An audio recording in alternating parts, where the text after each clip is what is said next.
మీ బట్టలకి సాఫ్టింగ్ ప్రొటెక్షన్ ఇచ్చే సరైన ప్రొడక్ట్ ఎలిమ్ ఫ్యాబ్రిక్ కండిషనర్.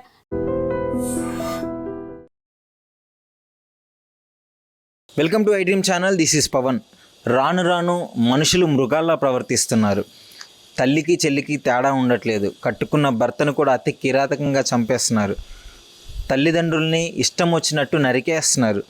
అంటే ఎందుకు 9 నెలలు కనీ పెంచిన తల్లిని జీవితాంతం భరోసాగా ఉండి మనకు ధైర్యం చెప్పే తల్లిదండ్రుల్ని ఎంత బాగా చూసుకోవాలి. కానీ విచక్షణ రహితం కోల్పోయి ఇష్టం వచ్చినట్టు బానిసలయ్యి, డబ్బులకు బానిసలయ్యి, ఆ మద్యానికి బానిసలయ్యి, మద్యం మత్తులో ఏం చేస్తున్నారో అర్థం కావట్లేదు కొంతమంది. మరికొంతమంది ఆస్తుల కోసం, భూముల కోసం కన్న తల్లి తండ్రిని కూడా చూడకుండా, ఆ విలువలకి బంధాలకి విలువనీయకుండా ఇష్టం వచ్చినట్టు నరికేసుకొని చంపేస్తున్నారు. ఎందుకు ఈ విషయం చెప్తున్నానంటే, గచ్చిబౌలిలో మరో దారుణం చోటు చేసుకుంది. 19 ఏళ్ల కొడుకు కన్న తండ్రిని అతి కిరాతకంగా గొంతులో పొడిచి చంపాడు. సో దీనికి తగ్గ వివరాల్లోకి వెళ్తే 2 లక్షల రూపాయల కోసం తండ్రిని అతి కిరాతకంగా చంపాడు. వనపర్తి జిల్లా గన్పూర్ మండలానికి చెందిన కోతులకుంట గ్రామంలో హనుమంతులు నివసించేవాడు. అక్కడ నుంచి వృత్తిరీత్యా ఏదో సంపాదించుకుందామని హైదరాబాద్కి అయితే రావడం జరిగింది.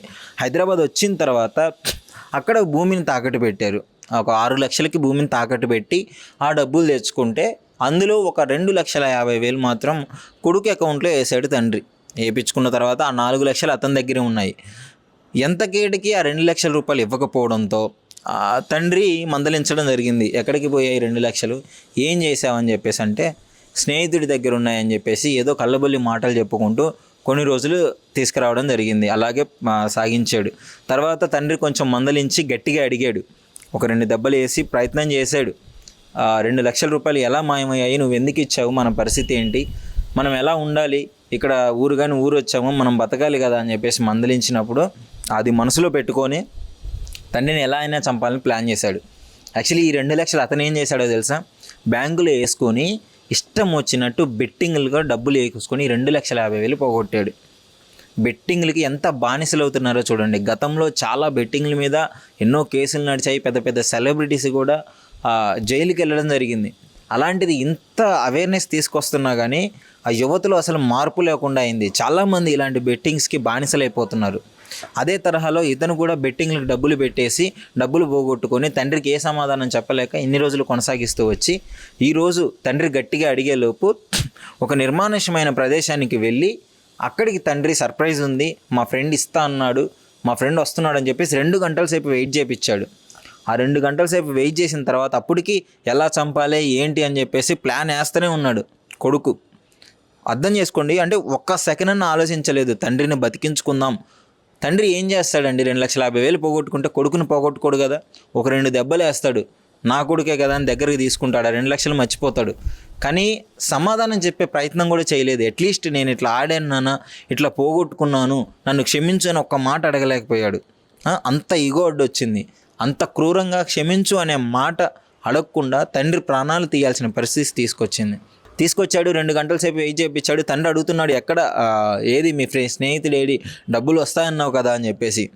లాస్ట్ మూమెంట్లో ఇక చేసేది లేక మొత్తం క్లియర్ చేసుకొని ప్లాన్ ప్రకారమే, డాడీ కళ్ళకు గంతలు కట్టుకోండి, నీకు సర్ప్రైజ్ ఉంది అని చెప్పేసి ఆ అమాయకపు తండ్రిని మాటలతో నమ్మించి, కన్న కొడుకే కదా అండి, ఎవరు నమ్మకుండా ఉంటారు, కళ్ళకు గంతలు కట్టగానే అతి కిరాతకంగా గొంతులో పొడిచి చంపడం జరిగింది.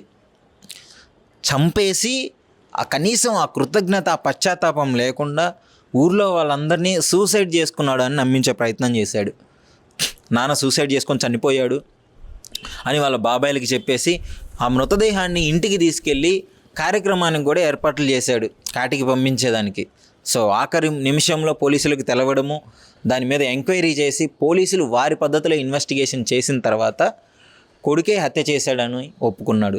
ఏంటి, ఎందుకు చంపాడు కన్న తండ్రిని అని ఆరా తీస్తే బెట్టింగ్లో డబ్బులు పోగొట్టుకొని దాన్ని వాళ్ళ తండ్రికి చెప్పలేక ప్రాణాలని తీసే ప్రయత్నం చేశాడు.